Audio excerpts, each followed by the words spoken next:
Hello everyone, welcome to Roma Theory. This is your Roma against Lecce match preview. We'll go through the predicted 11 today. We'll speak about kind of what I see as the last easy game for a while.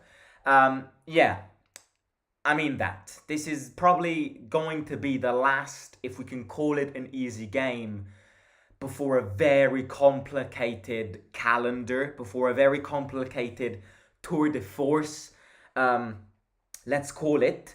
So the only way to start this tour de force in the best way possible is by getting 3 points on Sunday. We'll speak about. I'll tell you what. Winter is coming.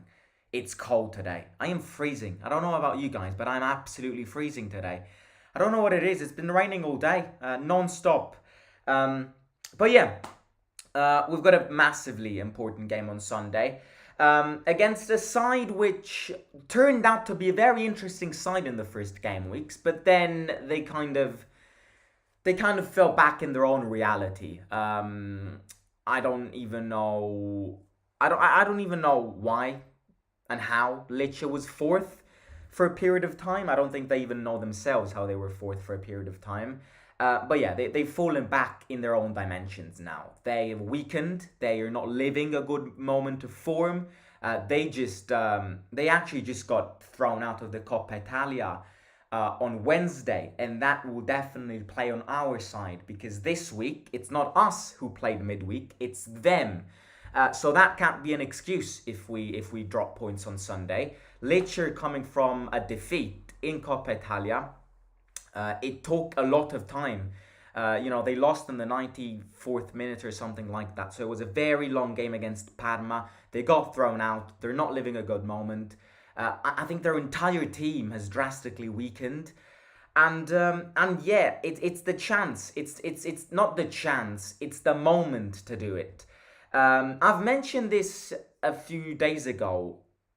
I think we need to get 6 points from Lecce and Lazio. Double L.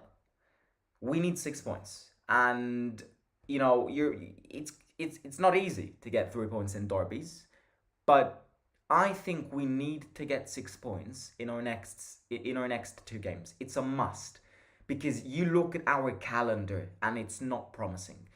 In after Lecce, we are facing Lazio, the likes of Lazio, Juventus, Napoli, Milan, Fiorentina, Bologna, Atalanta. We're facing them all in the next months. Adding on to that, our Europa League games.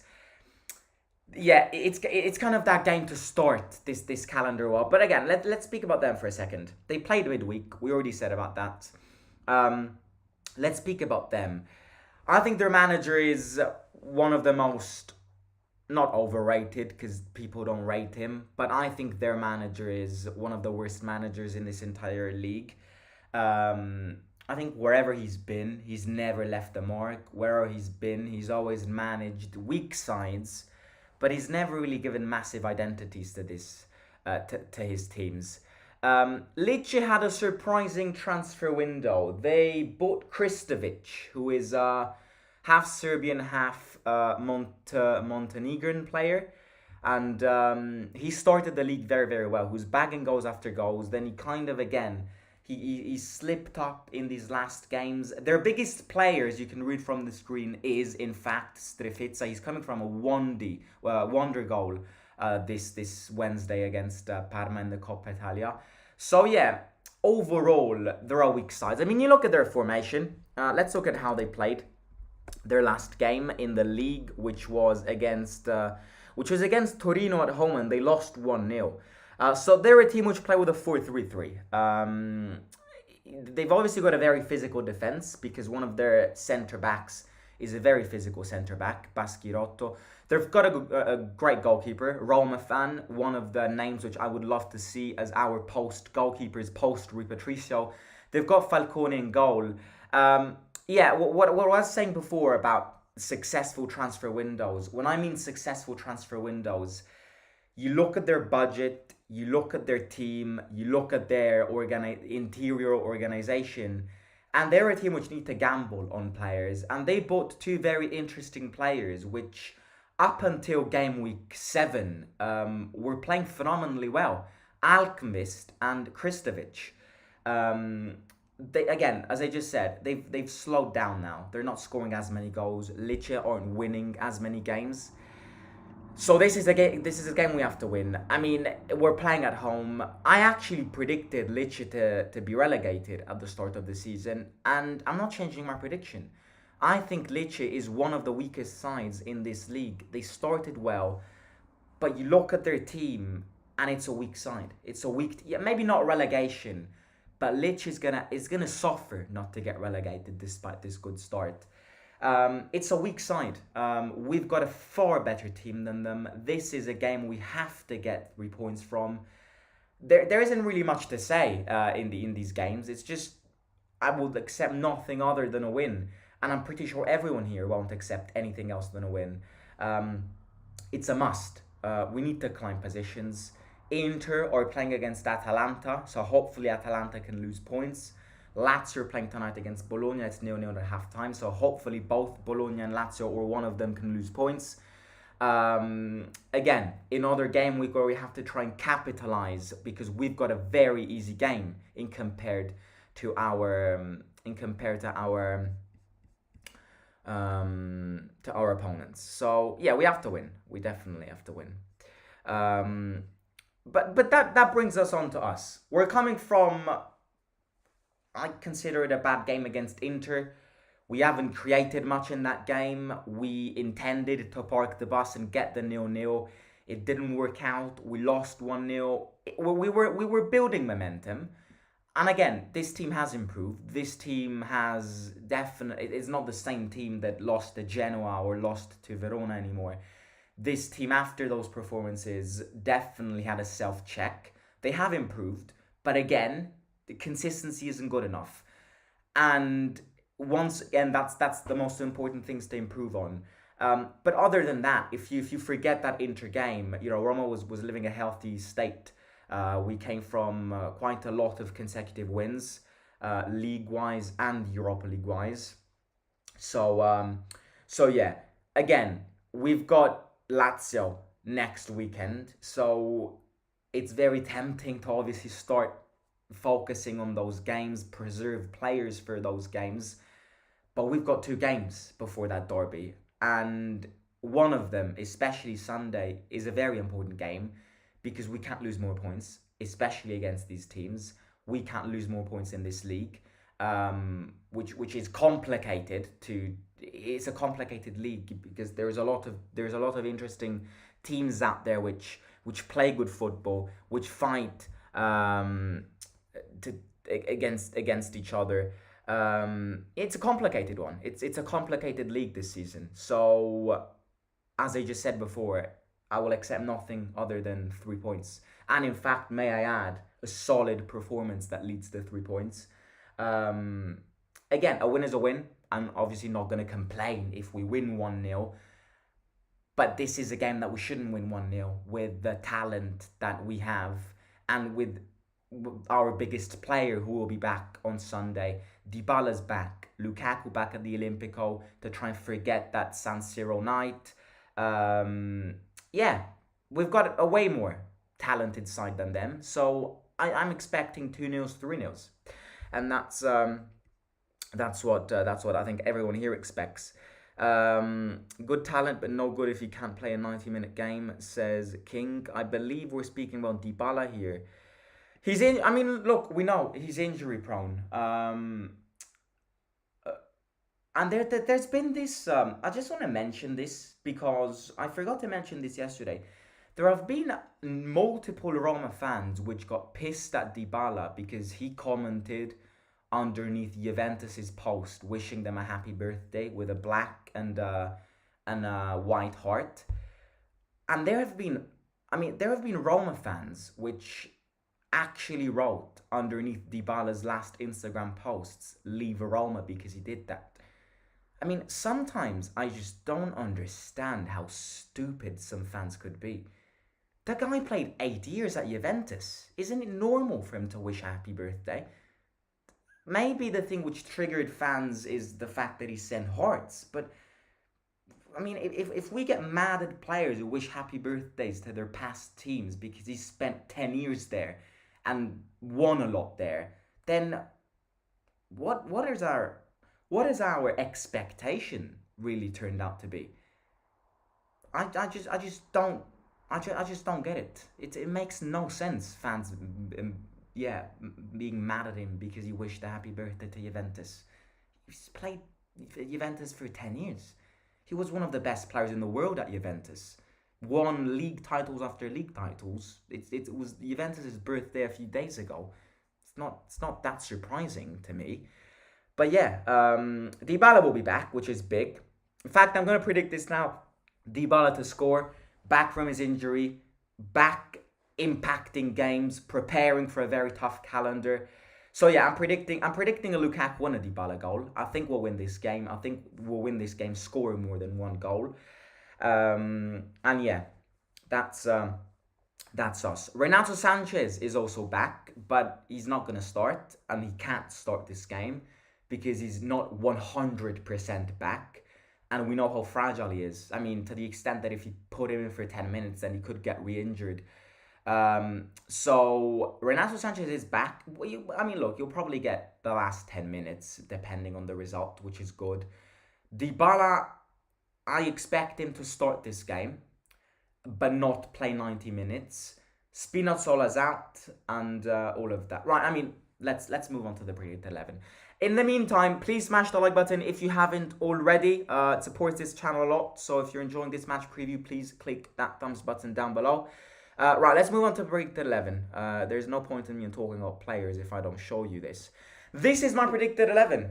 It's an interesting one. I have to agree. It's an interesting one, but I think it's a game where we can allow certain rotations and we will end up winning the game. The big surprise, as you can see, is Azmoun. I never predicted him in a predicted 11 before. So that's the big surprise. The other surprise is El Shaarawy instead of Zalewski on a fullback. Let's go chronologically. Rui Patricio in goal. Mancini, Llorente and Ndika. Still no Smalling, so they have to start. 4 midfielders. Karsdorp instead of Christensen. Now again, I don't want to see Christensen on that pitch. You could feel bad for his performance against Inter, and it's tempting to start him again because we feel bad for him. That's a weak mentality. He was shit against Inter. He deserves to be benched. I don't want to see him on that pitch on Sunday. In fact, I don't want to see him on that pitch anytime soon. Karsdorp's better than him. It's between Karsdorp and Cilic. I couldn't choose. I just look at the last games that Karsdorp played in the league, and he's played more than Cilic.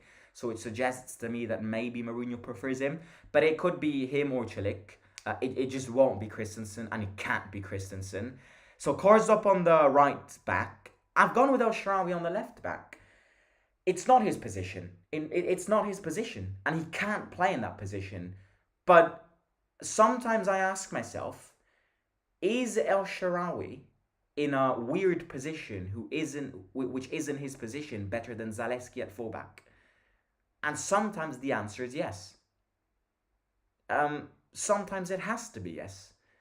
El Shaarawy provides 10 times the defensive security that Zalewski provides. And none of the two are actual defensive fullbacks. But El Shaarawy provides more security. And I have to be honest with you, El Shaarawy definitely also gives you more threats in attack. So now that Spinazzola is injured, yes, Zalewski could start, and I wouldn't have anything against Zalewski starting, but it's a game we have to win.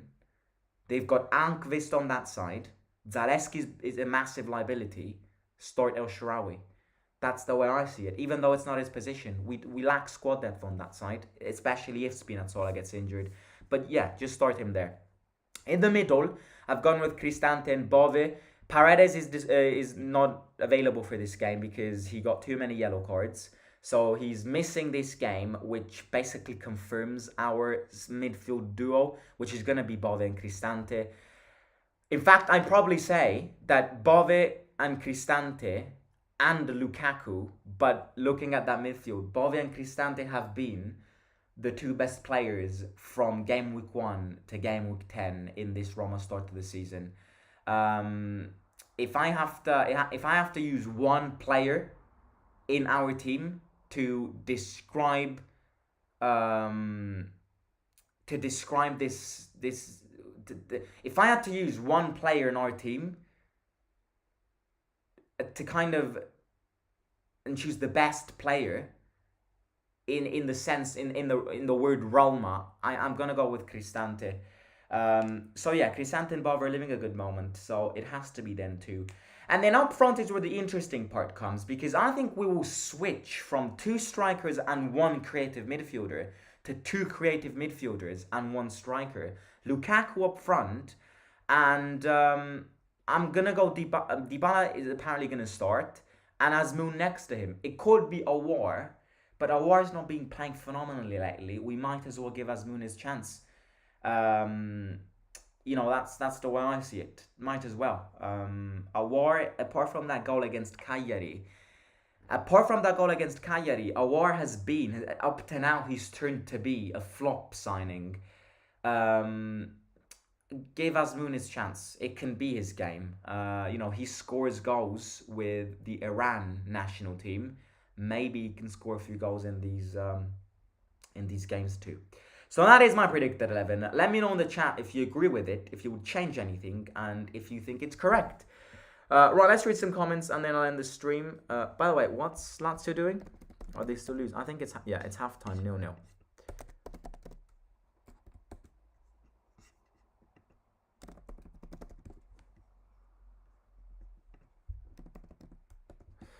Right. Dybala needs to step up. He really needs to get that fitness going. Imagine how many injuries we will have for December, January run. It's gonna be fun. Oh god. Game by game. Let's think game by game. Buonasera, Viola. Oh yeah, read that. Anthony Taylor win Premier. Oh, I'm so happy. I am so happy. Anthony Taylor got relegated from the Premier League to the Championship. And again, why does that happen now? Why does that happen now? Is my big question. Why does that happen now? Doing that now gives nothing to us. It just makes it even more sour. Bologna winning. Wow, good. Thank you, Fortune.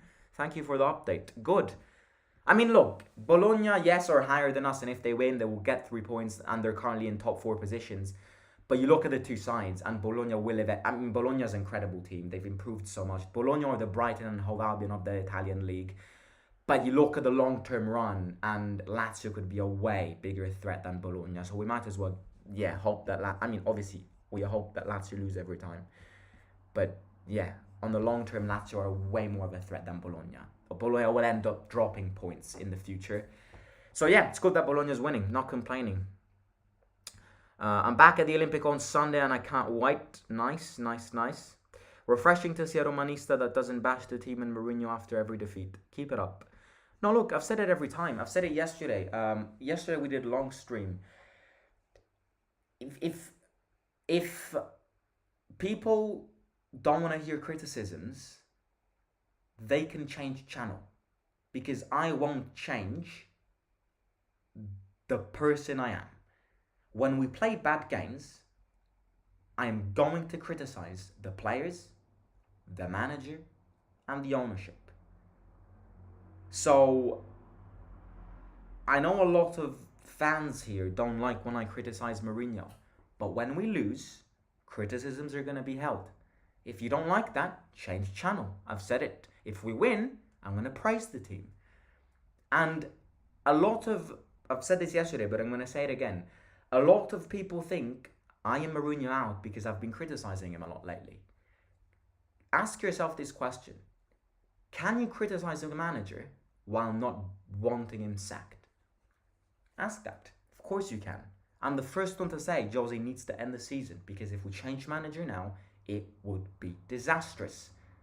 But you can't tell me that Inter game on Sunday was a good game when we had no idea of how to shoot and how to enter their box, and that's not the football I want to see.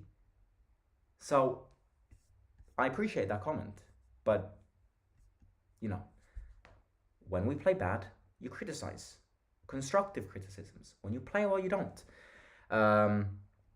I would start Aouar and Sanchez on Thursday. On Thursday, I wouldn't start Renato on Thursday because we've got the derby next. Hello, Riley. Hello, Rebecca Rios. Hello, Marco. How's it doing? It's been a long time indeed. Hope you're doing well. If Sardar doesn't start this one, then when will he start the game? I agree. To be honest, I like Zaleski, and I hope he decides to go to a club that will let him play offensive football, and on his natural position, he won't improve under Mourinho's style of play. Yeah, because we don't play with attacking wingers, so I agree. If we do, then Zaleski could be very useful. Bologna winning, we already read that. Just because of a false penalty was the clear penalty in the final not enough for him to be punished. I agree.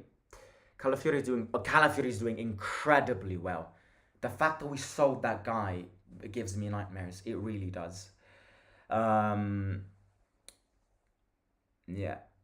You think Roma will win the Scudetto in the next 5 to 10 years?